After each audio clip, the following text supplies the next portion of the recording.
like that porno ending. Oh, we're gonna love this man. I just got one more. It's quick.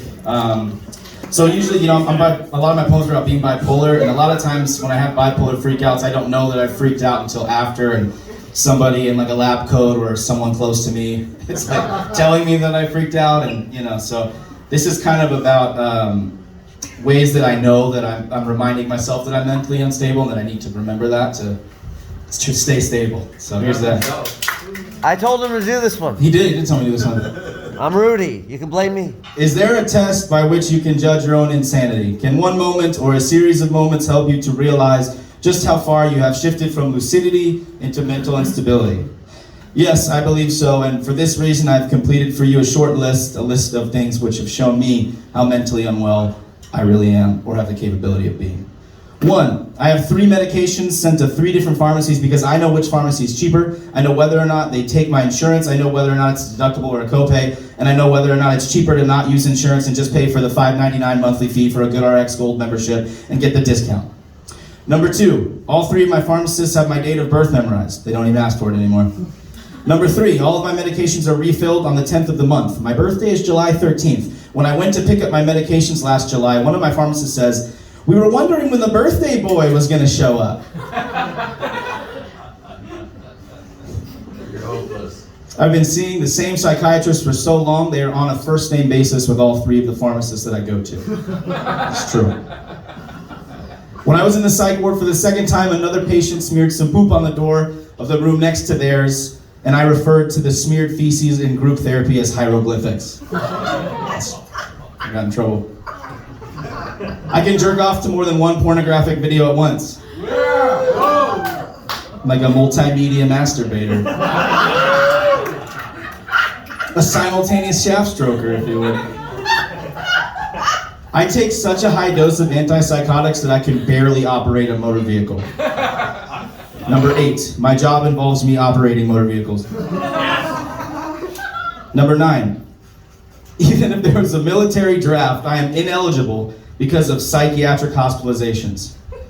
Think about that. The world's most war-hungry and violently crazy nation will not accept me because I'm too unstable.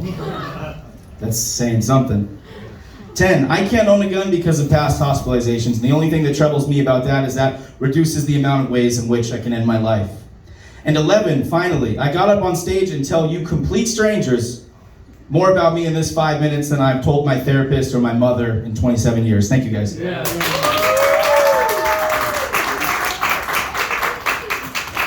Give it up for Rudy, everybody. Rudy G is up on the stage.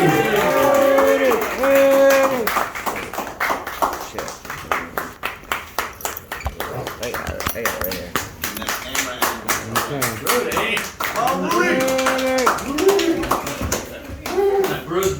He's trapped. That's actually a really good poem I do. It is. I should do that one. I'm not going to.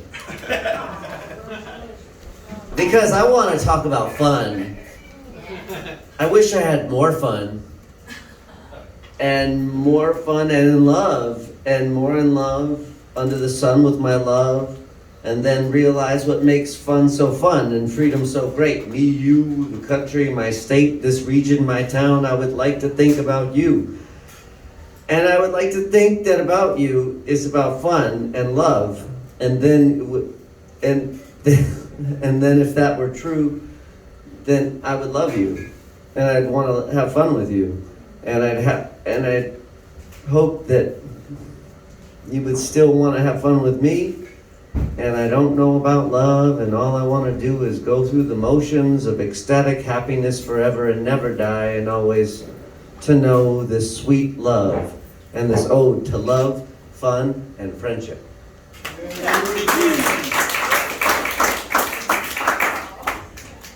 Somebody, I had a book laying around and somebody took it.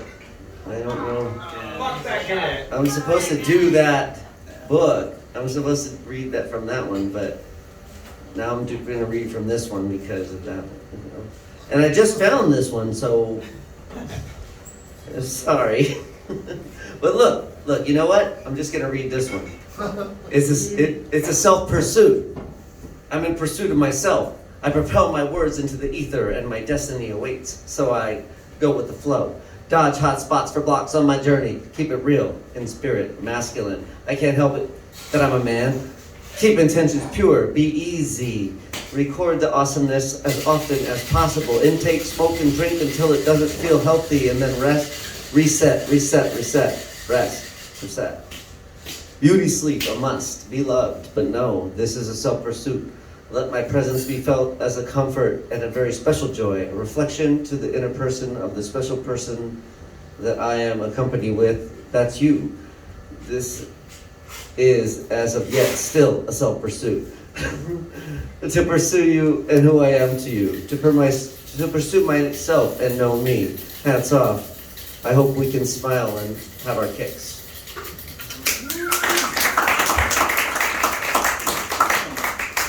I feel totally robbed. I'm so sorry, man. Describe the journal. What are we looking at?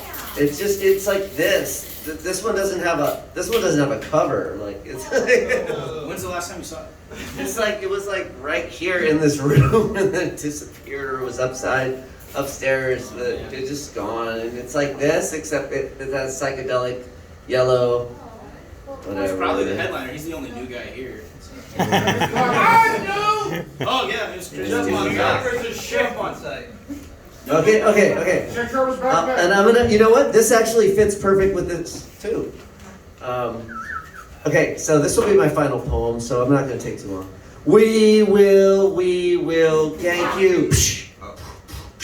Buddy, you're a friend guy, buddy, I ain't your buddy, friend guy, I ain't your friend, I got mud in my eye. I ain't your friend, buddy guy. Every new Californian espialidocious won't call in for sick work today with a major case of halitosis. I'm a poetry philanthropist, and I'm way too judgmental. Life is subjective. I need an instrumental. At some point, this will all give great inspiration. A mind will take you and gank you. Leave you in some fucked up situation, add some integral ingredients, hook you up with overexposure, literal crossfade, residual infos, deliberate, crazy times in audio glory, classified in Chinese chi, dictates from the mind spirit for I to follow. Traitors, impersonators, infiltrators with contempt for good ideas because it wasn't them who made it up. Equipment, equipped, a stiff upper lip, a tall stance, so desired as fit as a fiddle, a rhyme and a riddle, a hymn diddle diddle like Bo Diddley will gank you. We will gank you, they said. I have little trust for so many fakers and placaters will be sent down to cater to this life gone bust.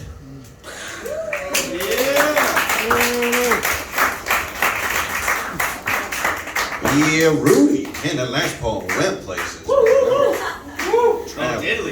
Traveling.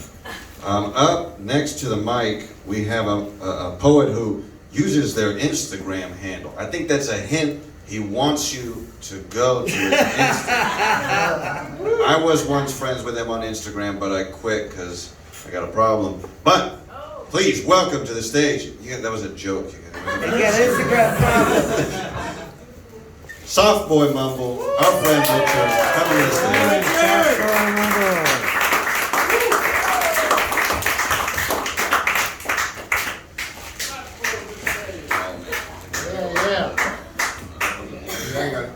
Robbie's correct. I do want all your follows and attention. Soft Boy Mumble before they take it off. I have 3 strikes now. But How many strikes did they get? it's only 4 tonight. You'll know once you follow him why he's got it. Good shit. An erection woke me up today. The hard-on was not foreign to me. A boner of my own creation. Blood that had been flowing through me as I dreamt the dreams that dreamers do. Congregated in one place, pushing stank, mostly desolate flesh, high into the sky.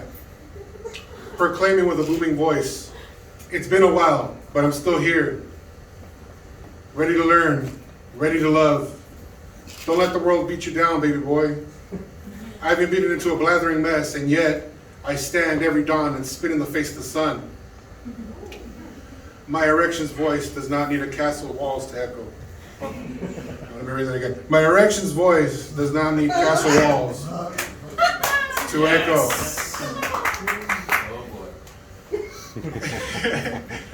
Needless to say, my faith in myself has been restored, at least for a whole nother day. I fill up the rest of me with the dreamer's blood and walk with my head held high into a new dawn with a new appreciation for ritual. I will start a new journal entry today with a freshly sharpened pencil and a freshly polished morning wood. Thank you.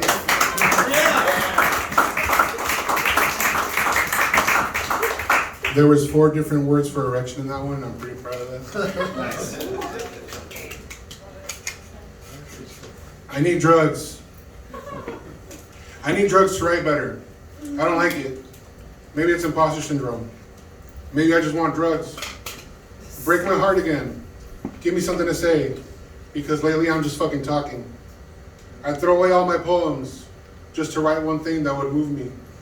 I would throw that away if I could fuck you like I wanted to that night. Shut me up with a hand on my throat, your tongue in my mouth. I would throw away all those years of dancing around the way I really felt. Say I love you in a crowded room, not just darkened corridors. I throw all that away just to throw it away because I'm a fucking pussy. And I can't look you in the face, write your name in these pages, break my heart, hold your hand, hold me in your hands again. Sticky pages coming through. Oh,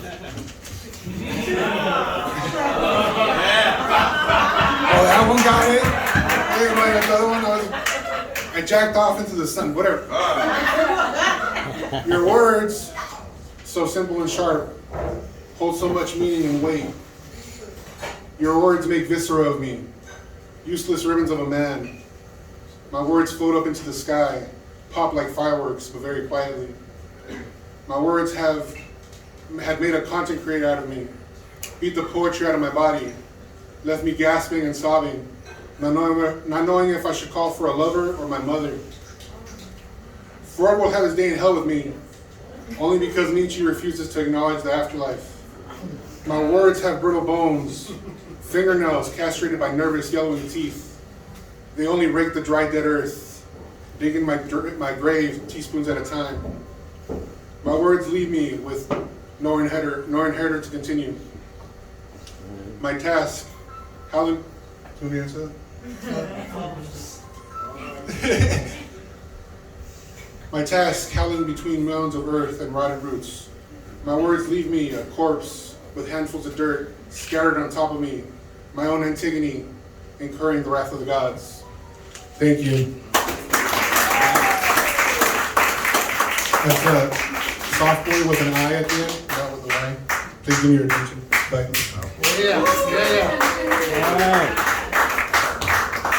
Hey, one more time for software moment. Lots of boners after he comes on, but guilty boners you're guilty about, you know? This stuff's pretty two-sided. All right, so our next poet is the type of person I know this is for real because I've been to his house. He opens Mountain Dew when he still has another Mountain Dew open, which is just some weird shit, you know what I mean? So give it up for my friend, unfortunately, Robbie Hamill, everybody. Too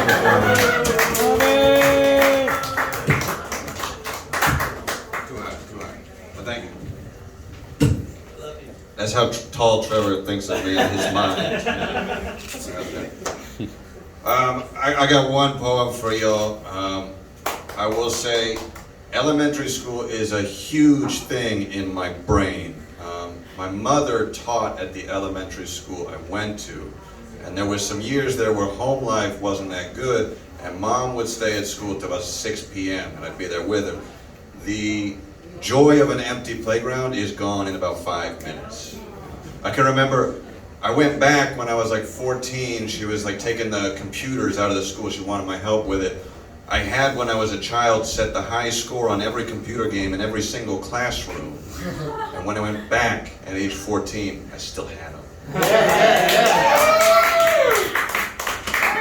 I can tell you all the cheats on Oregon Trail, by the way. There's a poem called Sticks and Stones.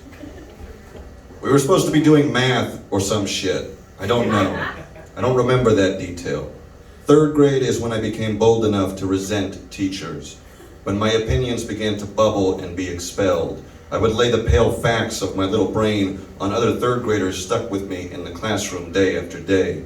It always smelled like someone had just narrowly missed getting to the potty in there. When I think about that smell now, I wonder about that powder stuff the custodian would sprinkle on our vomit. What was that stuff? How do I search for it now? Vomit powder?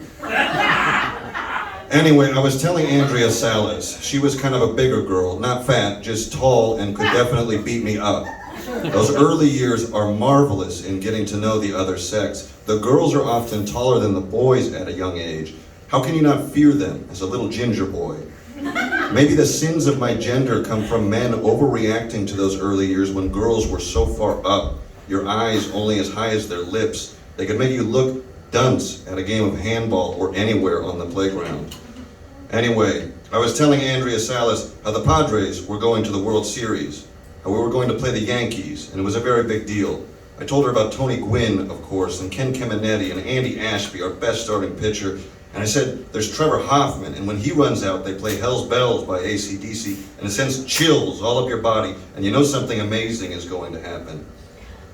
Andrea Salas listened to my whole spiel about the Padres and their World Series team. She looked me straight in the eyes, and she said, Robbie, I hate you.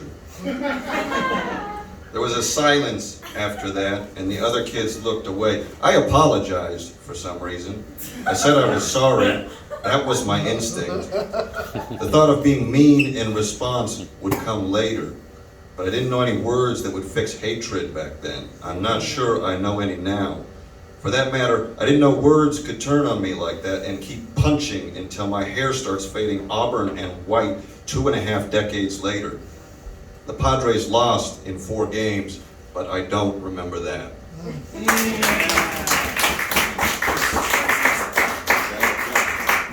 There you go, there you go. Coming to the microphone now. Wait, where is he? Oh, there he is. We have Mr. Chris Ernest Nelson.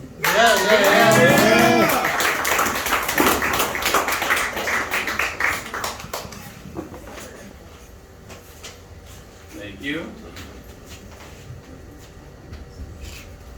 Poetry is a magic language. I'm Chris Ernest Nelson, and this is A Leaf Drops. Let's go, Chris. One short stem, one breath exhaled, one unsaid goodbye, one last beat of the heart. The journey into death is nothing more than stepping from a shadow into the sun. So easy to surrender to the gentle touch of angels. So simple to reach for the irresistible light. A sigh, a leaf drops, a wave rolls to shore and dissolves into foam. Foam opens itself to sky.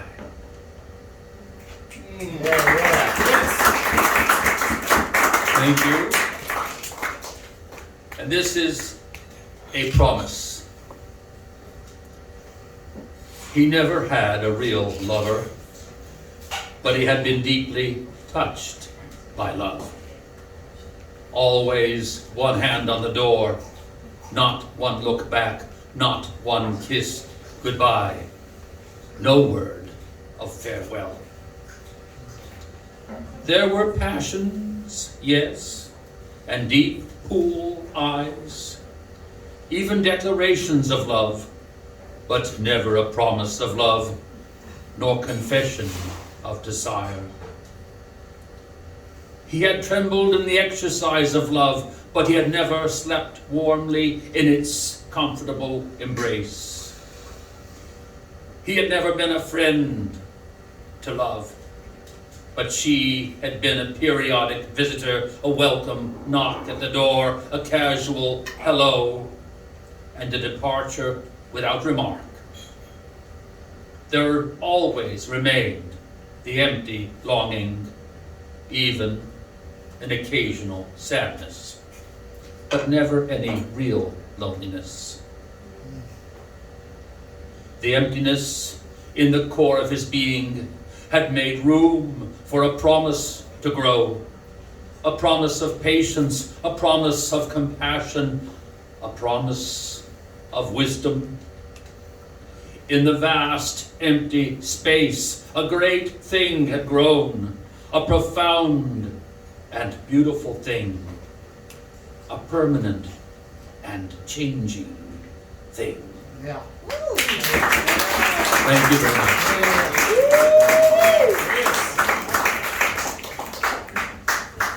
Think of any movie that you've ever heard that's narrated and think of him. He would make it better, wouldn't he? Christina Snelson. They like to call him the voice. He's this great. Oh shit, I found my fucking book. Oh, Yeah. I feel like an asshole. that was a good line. It's so easy to surrender to the gentle touch of angels. I'm such an idiot. Okay, how That many was people why do you I have did a that. job? Yeah, 1, we did 2, 3. All right, I everybody, get give it up cash for a friend of the Poets Underground, Jack Waldman. Yeah. Get up here, Jack.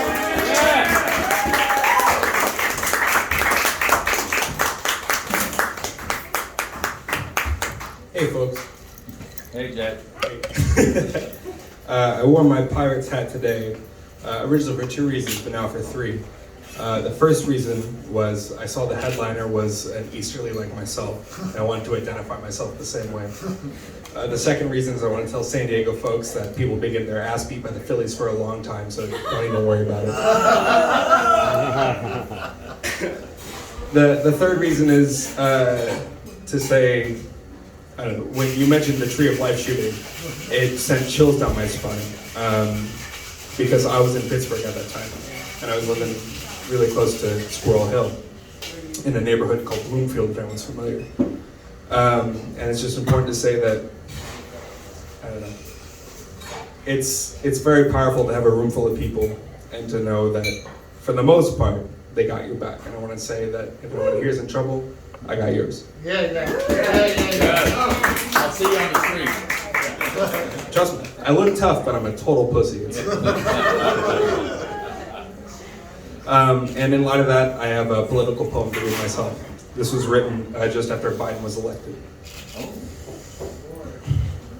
Calling all cars, calling all cars, calling all fleet-footed muckrakers, calling friends in need, calling all friends indeed, which are presumably the same thing, but for posterity's sake, I'm calling both separately. Calling all witches, calling all warlocks, calling of sons of bitches, calling all daughters of dicks, calling all non-binary ne'er-do-wells, calling all bandits, burglars, devils, and devils in the lion's dens. It ain't over. Listen closely and you can hear the change jingling in the pockets of mortgage loan collectors, of the rent seekers, of BOA, NRA, KKK, and most pertinently DNC. It ain't over. It sounds an awful lot like the chains of precedent jingling on the handcuffs in San Quentin, on sewing machines in Los Angeles, on the big fuck-off tractors in the San Joaquin, on the steering wheels of someone's own car in Silicon Valley. No, it ain't over. It ain't even halfway close to the blink of an iota inching at the finish line. So to all called, and especially those with the high horses, and especially to myself, and those seated at my same table, don't act like it is. Yeah. Oh, yeah. That was so partisan. It burns. And the second one is, I don't know how no one's mentioned this yet, but it's fucking almost Halloween, spooky month. Oh, So shit. this is a spooky poem. We need more of those. Death knells don't ring out in cemeteries. They do on stairwells. Her waist-length hair protruding from the slits in her face, designated for vision, she's brushing it. Ivory-handled, ivory-handed, delicately mimicking the sound of gravel and or television static, getting louder as one of us gets further. The static envelops us, getting louder. It's a wonder what there is to find in nothingness. A gentle turn in bed, lips parted and swiftly closed at a glance, all demons, all of them, taunting you from outside, as we are decimated and left as 9/10 of what we once were. And the hair begins to grow, flowing from her eyes at a time-lapse pace. Jet black waterfalls descend the steps while white noise bugs gather in ominous pools wherever they may, piling on top of one another, all chomping at the bit to devour dead keratin. Their bodies speak ravenous, heard only from conclusions left. Getting louder. Every brushstroke takes me back, face bloody, naked, sat on the bathroom floor, the static speaking up over and into my own silence. And then it's at the bottom of the stairs, and so are you. And you look up and see her at the top, brushing like a heartbeat. The hair is at your ankles now, hot to the touch. It itches, it's too tight, wrapping itself around you, climbing you, ivy lace, morning glory, louder like buzzing light bulbs in convenience stores, louder like broken washing machines at a laundromat, louder like footsteps that you can't trace in the bush, louder against your face, thorns in your ears, it's at your throat now, morning glory. Getting louder, the ambient hum of the slow motion death of the universe, my pastoral verbiage lodged in the back of my throat like our childhood dogs choking on chicken bones. Ain't no one ever. From your throat it slithers to your arms, lifting them backwards up over your heads until they're at their limit, and then it pulls them down, breaking them at the rotator cuffs. You can feel your shoulder blades pointing out against the skin on your back, testing the boundaries of your own encasement, and using your arms to form the shape of a noose to form your art. The hair makes you a tool for your own murder, kicked and dangling at the base of the stairs. And she's still there combing her hair, her vision on my stairwell and getting louder. Yeah. Keep it going for Jack, everybody. Keep it going. Woo. Slow motion death of the universe. God, I love spending time with poets. I hang out with a number of people from the community here. That's one of the great parts of coming to these things, getting to know people. When Jack does the choking sound, I've heard that poem twice now. I wince both times. Each time. Thank you, Jack. Coming to the mic now. Blank. Oh. We got Maria Stella. Coming to the mic. Come on up.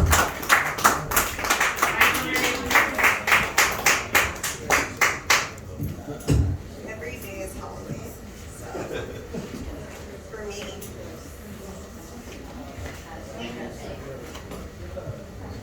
So I guess I just wanted to come here really, not even for my poetry, just because, yeah, it's like eclipse season, and it's also a Scorpio and new moon.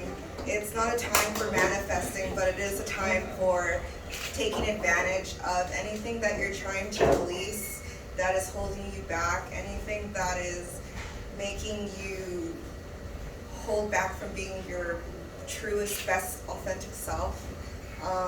This is the best time to do it. So I hope you do. I think, so I have really bad depression and anxiety, PTSD, and also bipolar. I talk about getting ECT treatment last year a lot because when you have all of those things, you need courage. And I think a lot of people don't know that they have courage when they are fighting all of those things and overcoming them. Every day is a battle. Thankfully, I don't have those battles as badly anymore, but one thing that really helped me was being alone. I had really bad anxiety. I needed people to be by me. I was very codependent, and I lost all of those friends and everything. And when I did, I went for a really long drive because I was just so tired of everybody and I didn't fit in. I just felt really misunderstood. And I ended up in Sequoia National Park, and I wrote some poems there, and I felt great. For the very first time, I was like, wow, this is my life, and nobody has control over it. after that, I decided not to go home. I drove to San Francisco and I ate at this vegan place, and it was the greatest time of my life. And I slept in my car and I couldn't sleep because I had anxiety. I thought someone was gonna drive into my car the whole night. So I didn't sleep much, but I woke up, I ate at this Indian spot. I told myself that after this, that I have reached the happiness that I had looked for. And I would jump off the bridge after all of it. And when I did, I went to this really cool cemetery because I'm obsessed with death and cemeteries. And I was on a schedule. I was like, if I can't kill myself at this time, then I have to go to work on Monday, so I need to go home. So I was driving down to the bridge, and all of a sudden, it was just this huge like block where it's like you can't get on the bridge, nobody can get on the bridge. It's like this big biker thing that they do, and I was like, damn, I guess I gotta live, this is a sign, right? So I drove and I went through, I forgot what that, it's like this water place, I don't know. But I took the coast home, all the way home to San Diego, and from then on, I pretty much started my transition to like loving myself and living for myself. Yeah. So, And your hair is cute. thanks. I found this this journal from 2019. I don't really remember much of it, so I'm just gonna read something, and then I'll read something else. It's just a journal entry. It says, I've been sleeping most of the day. I woke up, but forgot how I was feeling. I don't want to be sad. People have full control over my feelings, and I need to distance myself from those who don't make me feel good. I don't feel like talking much because I seem to only complain or talk about others. I could find excuses why I feel this way, but honestly, it's because I surround myself around people I don't want to be around. And I need to surround myself around people I want to be around. Life isn't bad for me, but my mind is. So there's that.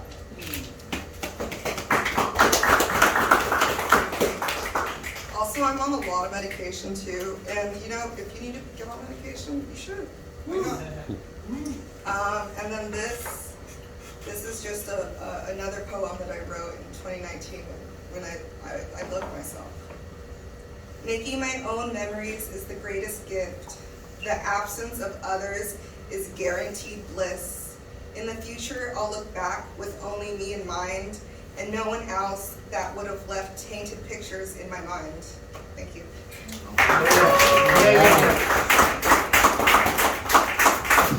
Give it up one more time for Maria Stella. It's hard to talk about yourself to one person you trust. It's even harder to do it up here. So commend you for that. Thank you. Up next is a woman, a wonderful poet, who said, since I didn't go to her party this last weekend, we're no longer friends. Yeah, fuck you, Trevor. Yeah, so I didn't show up. So give it up for my old friend, Sarah Freud. Sarah!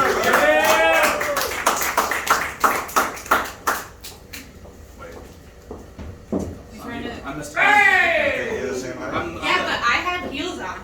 Oh, nice. So we are the same height. Yeah. I have a 3-strike rule. If I invite you to something 3 times and you don't show up, we're not friends anymore. So I guess you have one more. Yeah. And I don't know if we're gonna have a party next month because we might move, but not out of San Diego. Well, technically out of San Diego, just only city limits. This is an old poem that I wrote probably before I was old enough to drink. I'd like to build a fort with you because although we're grown up, I want our love to be young. I want to be like a child with you, innocent and free and full of imagination. I want to be new with you because I want everything with you to be like it's for the very first time. I want to explore with you because I want our love to be an adventure. With you, I get butterflies again.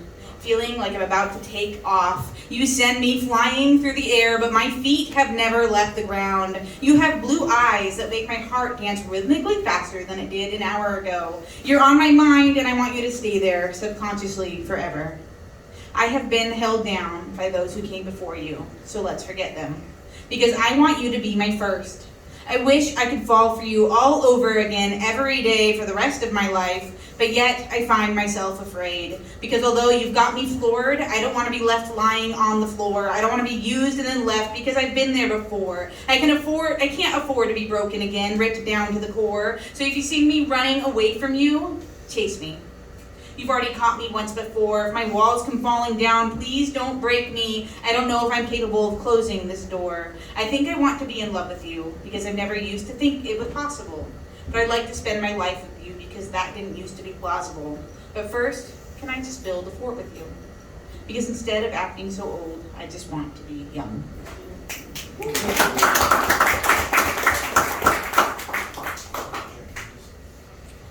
Two edibles hit different when you're out in public. After working long hours, sitting in the back of the room, the world tunneling around you, I am zooming, I am high, buzzing on something exciting, feeling good, even though I cried at work today.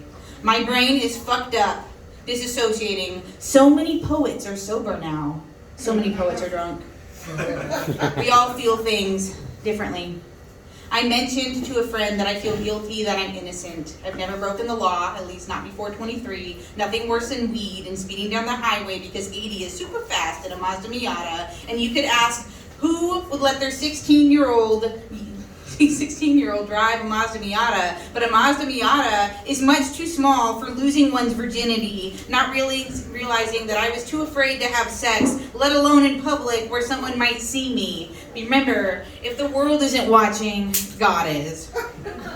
He'll never let you live it down. Don't let anyone see your naked body. They may not like what they see. Or worse, maybe they will. And they'll never be able to forget it, constantly fucking you in their mind, forcing you to sin over and over again. You are tainted, ruined, stained, forever cheating on your husband, even if you've never met him yet.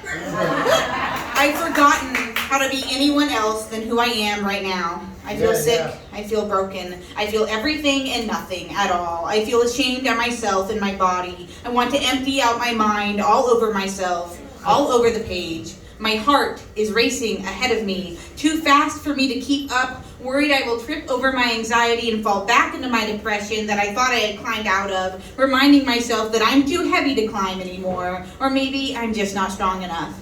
I have no message, nothing left I believe in, not my God, not my church, not my country, not myself. I wish I could fall asleep for the rest of my life while still carrying on living.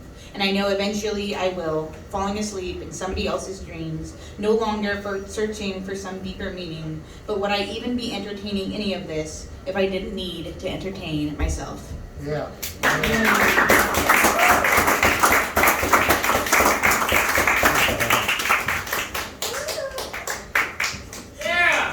Keep it going. One more time for Sarah.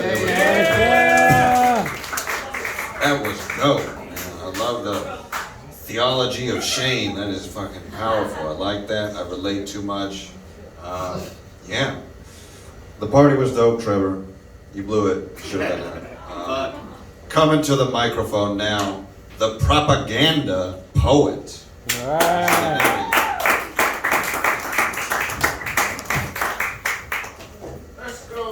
Thank you. By the way, you can keep your damn cheat codes because maybe I've had enough of this shit and I'm ready to die of dysentery. I'm just saying. Okay. So. Call back there. They got me with the snake bite. Actually, I just learned recently, this is super cool. People who were born between the analog age and the digital age are called the Oregon Trail generation. Oh. And I think it's very adequate because we're all dying of dysentery now. So.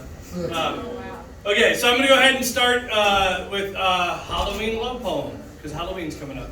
Trick or treat, you're so sweet, but I have diabetes. Your love is like eating deep fried Twinkies, slowly hardening my arteries and seizing my heart. And it's Scorpio season, and I'm ready to be taken advantage of. So, anyway. So this one is for my mental health homies. And by no means, disclaimer, am I saying don't take meds if you need them. But every now and again, fuck the Ritalin. You got skills. With the force of 10 little dollars spills from you like a quasar of enlightenment until the truth goes supernova. But take care not to bask in your own glory too long, or you may become prone to soul burn. As emotions turn just to go through the motions, I suddenly have the notion that I've been talking to myself. Again. Spinning on my own axis like some perpetually preening planetoid who just happens to orbit close enough to my sun to keep us both barely alive. Now, this struggle to survive eclipses the tides and drowns out the moon, and suddenly I realize that it is far too soon for me to be sharing this all with you. A random celestial heavenly body that my comet just happens to be tailing through, but only you take me to those inner spaces of places that I care not to define, but with the right amount of wine and weed, we might be able to tap into some basic needs and maybe even feed each other like two opposing black holes with a whole lot of space in between. And have you seen the great white whale or heard the banshee's wail, or have our winds of strange just once again been reduced to yet another great white clearance sail? And will you Hail Mary for me if she should actually be able to find herself? Because I just gotta ask, why? Why? Why is the weight of the world on such a lonely girl hiding in your barn so no one can hear you scream? I scream, we all scream for ice cream, and these days that makes us all ADHD, but I wonder how much of a dosage they would need to stop the chaotic cycles of the entire Milky Way from coloring outside the lines, and how many times do I have to tell the teacher that orange duck is yellow? I'm fucking colorblind. But we just waste all our time just waiting in line until our stellar rotations just lead to frustrations and self-medication, so we lose orientation to a far greater force of nature. So if you hate your current dosage, then pick up your pen and make it your friend and weave the magic words with me. Fuck the Xanax. We got skills. Yeah. I see there's something on the stage here. What is this that's on the stage here? Crash commercialism, man. Thank you for listening. Thank you, brother. Thank you. One time we'll probably get a poem over it. Yeah. Hell yeah. All right. Everybody that's been up here is like preface their shit with like, I'm mentally ill. This is like such a fucked up room. We're all so fucking fucked up. It made us the work group better. Yeah. People become poets for a reason. Jesus Christ. Oh man, another person I know that's relatively fucked up is coming up to the stage next. He's more than just the video guy. He always says he's the video guy, but he's a great poet, he's a great friend, he's a great father, he's a good dude. His name's Eric Kurata. Everybody give it up for Eric. Give it up for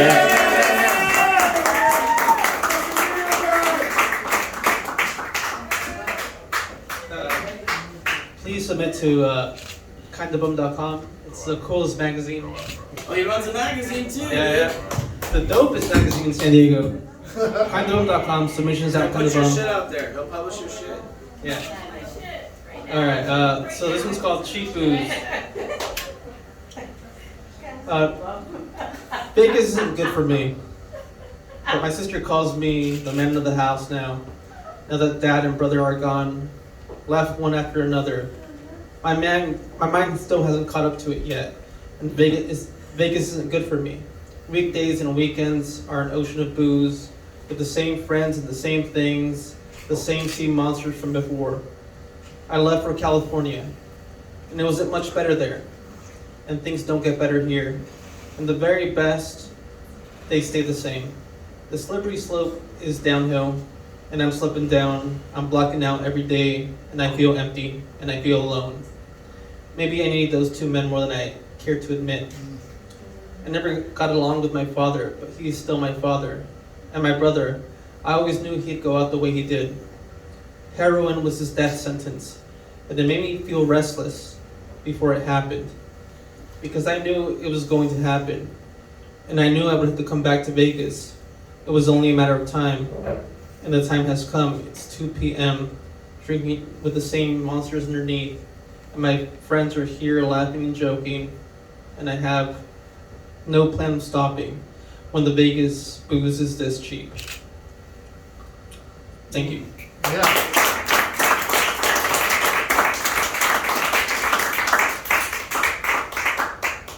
This one's called Guitar. Fatherless children. Dad is in jail. Dad is dead. Dad is on meth. Dad doesn't love me. My dad's name is Jesus. Isn't that something? He prays his wife doesn't find that about me. And she hasn't. Thank Jesus, I suppose. The Holy works in mysterious ways, and I have a lot of questions. Like, why did my mom choose a married man? And why did my friend's dad touch him? Why do I feel lost? And so on and so forth. It all makes my head spin anyway. Forget about it. Maybe that's why I roam the streets with my friends, drunk and high and fucking. All except one has a dad. His dad taught me how to play guitar. My dad taught me how to keep my distance. And to tell you the truth, I just want to feel okay. And my mom sleeps away, she feeds me, so I know she cares. But sometimes I wish adults weren't such children. Because all me and my friends get are deadbeat dads and overworked moms that fall short. We're fatherless children, trying to walk on water without sinking. But we're drowning in collateral damage. And I just want to feel okay. So I steal my mom's liquor whenever I see an opportunity. I smoke weed and she hides it. And I take acid and I let my heart get broken. And I break hearts with no guidance on how to love or how to care. And I make more acid and I look for answers. All I want is to end myself. But I don't want to die. I just want to be okay as I smoke my cigarettes at night. While me and my friends gather in a circle around a campfire. We all sit down and I hear my buddy play his guitar. He strums it lightly and begins to play a song, a sweet, peaceful song. I wish I could play. Thank you.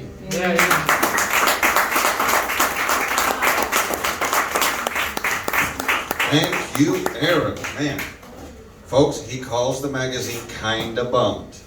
You've heard the poetry? Kinda Bummed. Just kinda bummed. I highly recommend you check out his magazine. The website is phenomenal. He said, please submit to him. I recommend you do so as well. Kinda Bummed. Everybody. Coming to the mic now, I believe is a first timer to the stage. Chris Ware. Motherfucking first time. Is this your first time, Chris? Yeah, that'll be my first time. Everybody, please give a warm welcome. Chris Ware, with the first time. First time.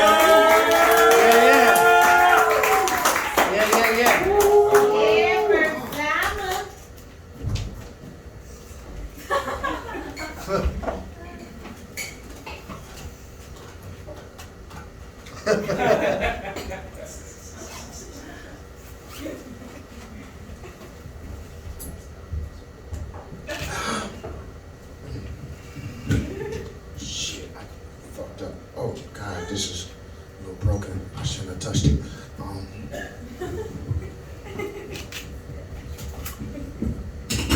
Oh, that's fancy. Hey! Hey, so my name is Chris Ware.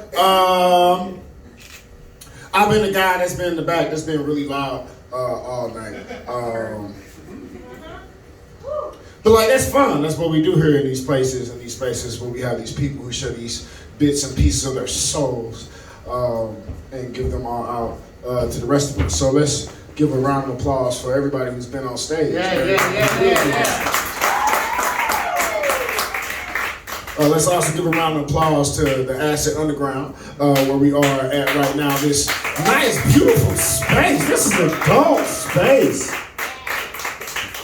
We should all strive to do something so cool. Like, you know, bring a group of people together to share poems and poetry in their hearts and stuff. We should all strive to do something. So I'm gonna say a poem or two. So I'm gonna say a poem. I'll say this first poem. And if y'all like that first poem, then I'll say another one. If y'all don't like it, I'll walk away in shame. So are you ready? That's my quiet storm voice. The quiet storm. Well, I'll tell you. Okay, here we go. Summer warm and shine, harvest pale moonlight, feel the breeze blow gently by your side. Cry no more out loud. Cast your cares away. Close your eyes and sing along with me. with me. Drunk, high, hippie love, so lovely, called her Sunbeam, or Starlight, or simply Goddess, because even in her simplicity, she was radiant. This hot summer evening, the sweat beads formed on her skin and captured the light of the stars as she shimmered as we walked hand in hand on a cut through Martin Luther King Boulevard and Grand and sang songs loud and on a key like Sweet Caroline. And she was a vision. And I'm blessed to behold her angelic luster, and when she like lustily rested her head on my shoulder, I hesitated, drawn by the aroma of her hair, because then, in that moment, she was as perfect as perfection could perfect. And each subsequent moment promised to trump the one before. And she rolled up and I poured up and we drank up and stank up the place with solid, funky talking, late night philosophy, flip-flops of nothing too serious, but it was all so deep, like the expanse of space within our eyes. We laughed, we cried, we lay there and looked out the window at the moon. Stripped of all our cool restrictions, I laid there with her beside me, and if those walls could talk, they would speak of pretzel bodies, my arms around her waist, and her legs around my torso. We were so close that sweat didn't exist between us. And love got exchanged through open pores. And endorphins became airborne and infected us both with a mutual euphoria derived from something lubricated and illuminated by a sunrise of tequila. And our walls of self-preservation went up in a puff of smoke. And I saw her so clearly through drunk glazed eyes, she knew in my hazy state of mind that in dawn sobriety, we may be unfamiliar. So I kissed her with the passion of a man who knows this is all just temporary. And she drank me in like a woman who needed every drop of my love, but only for this moment. And that's fine, because we was drunk. We was high, and we was hippies, and that's damn sure love.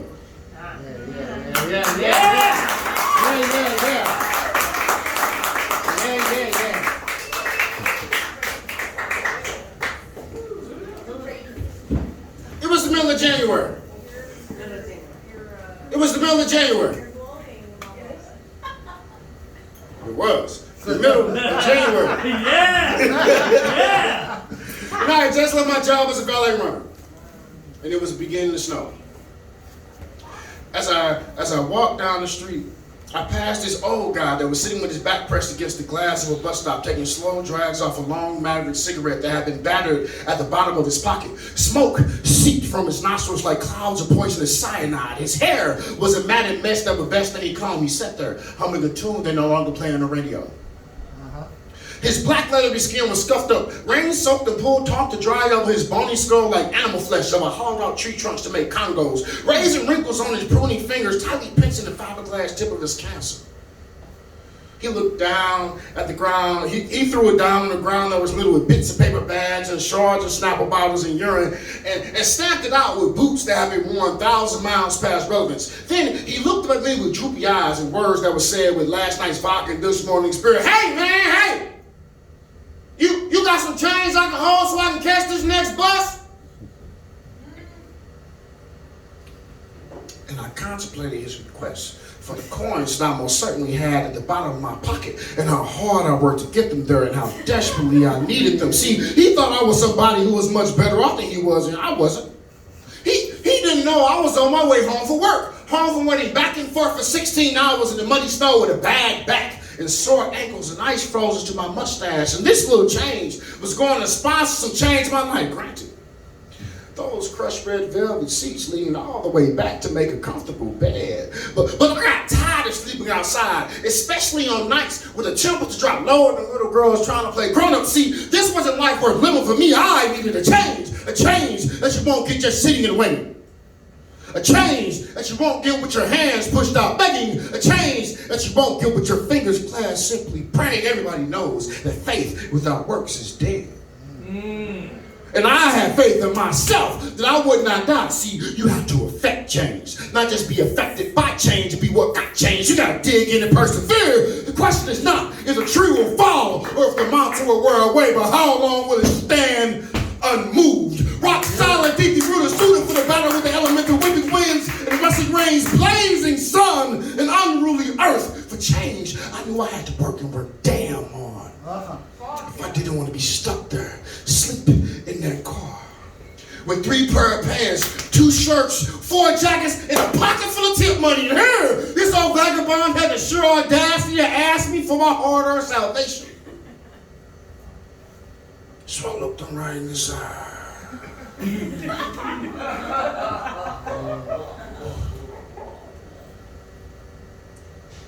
And I put a few bills in his hand. Because who was I to judge him?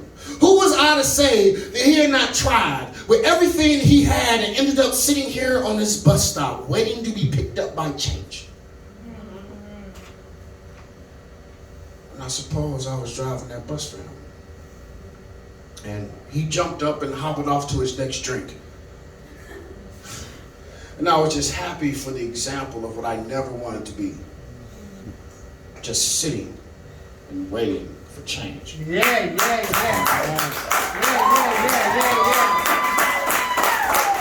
Thank you all. I can't wait to come back and say more poems and shit.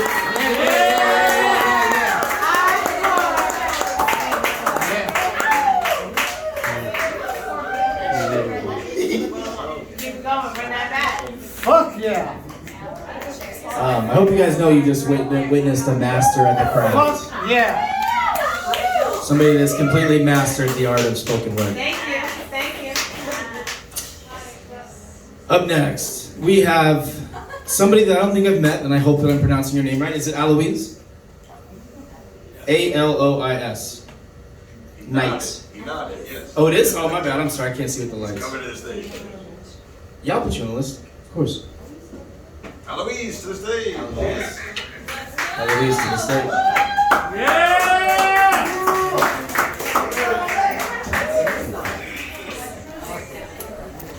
Hi guys.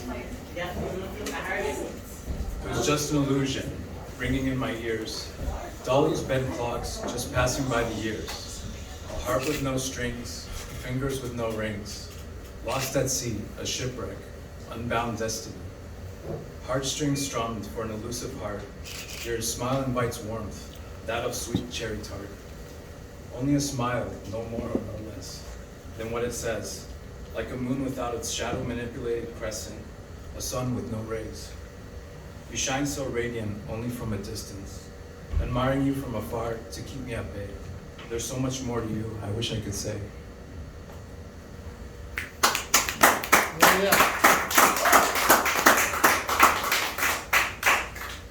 I don't have titles for these poems. 1,000 years, separate eyes on a stone mantle, cloudy tears, reflecting the skies, feeling sentimental. Aching bones, tired muscles from strife.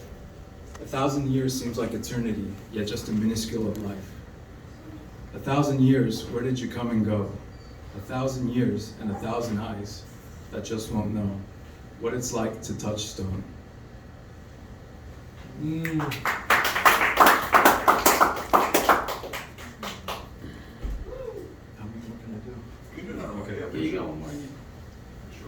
What we create leaves us daunting at the knowledge that we ate. Like a bitter apple in the late spring grows ripe on our hands, surprised as we pluck it from its stem to see what fathoms from our lands. In case you haven't noticed, in case you haven't heard, this tree stands for every soulful word.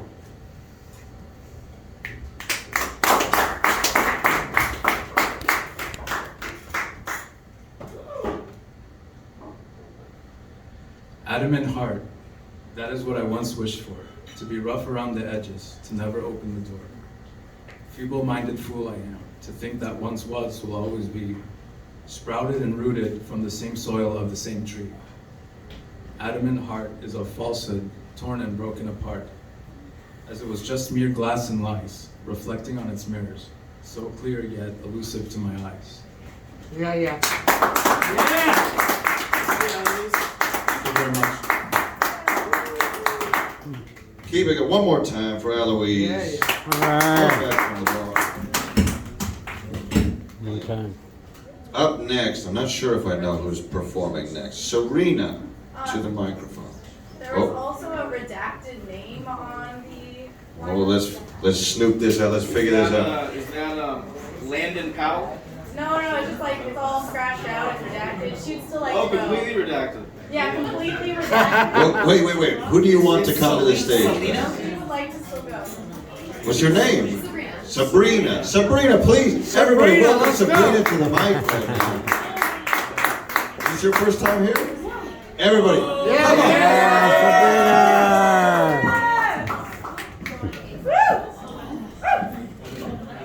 Never done this before. Okay.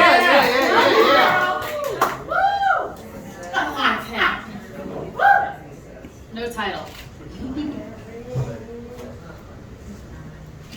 When you grow up biracial, you are told, well, you're the best of both worlds.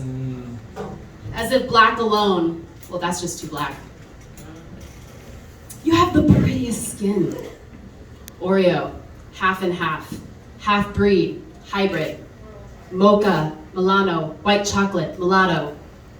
You have the good hair. As if my African roots cannot stand alone and be beautiful.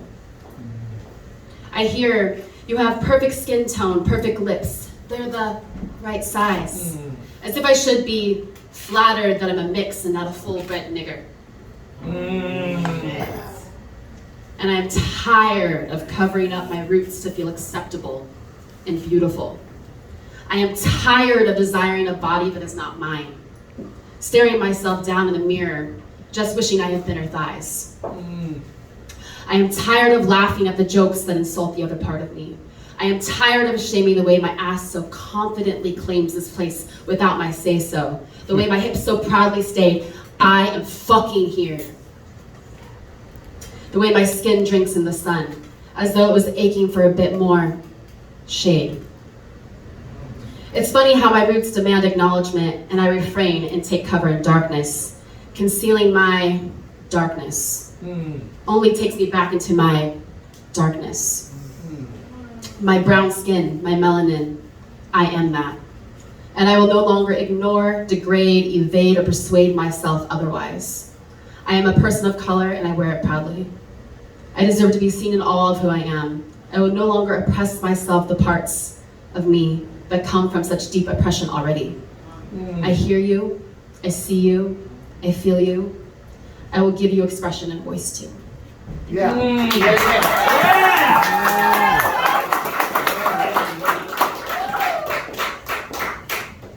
Hell yeah, what a great poem for your first time. Yeah! That's great. Give it up one more time for Sabrina. And I think we have a similar name coming up. Serena is up next. Everybody give it up for Serena.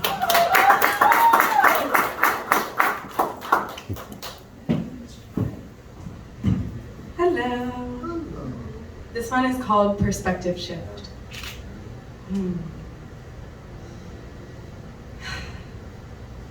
Reawaken as each breath rises.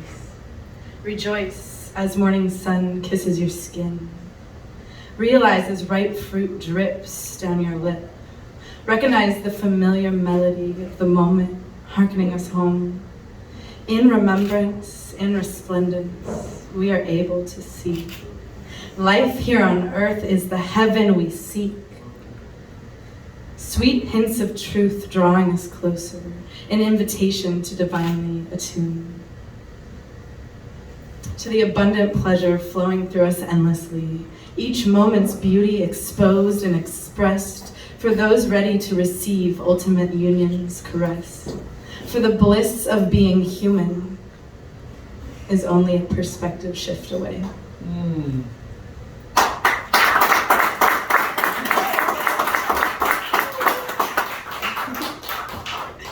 This one is called Goddess. Often I joke this is the year I chose to blow up my life. I chose the risk. I chose the free fall into the mystery. I chose the path I can't see down. What an honor to stand firmly in the mess of this stormy explosion. Hair messy, ego bruised, ears ringing, yet more alive, yet finally listening, yet deeply rooted, holding myself in truer reverence and understanding than ever before, laughing at how beautiful it all is, dancing with the unknown, wreckage strewn across the rolling desert days, in the dusty wake of my passion, my old tired ways finally laying to rest. The parts I once tirelessly tried to control and contain, still smoldering at the seam, catching final breaths in the breeze. Their sticky strings burn clean, purified by fire. My soul raw and revealed, lit up in truth, fierce in liberation. Oh, what a blessing to have the will of a goddess. Yeah.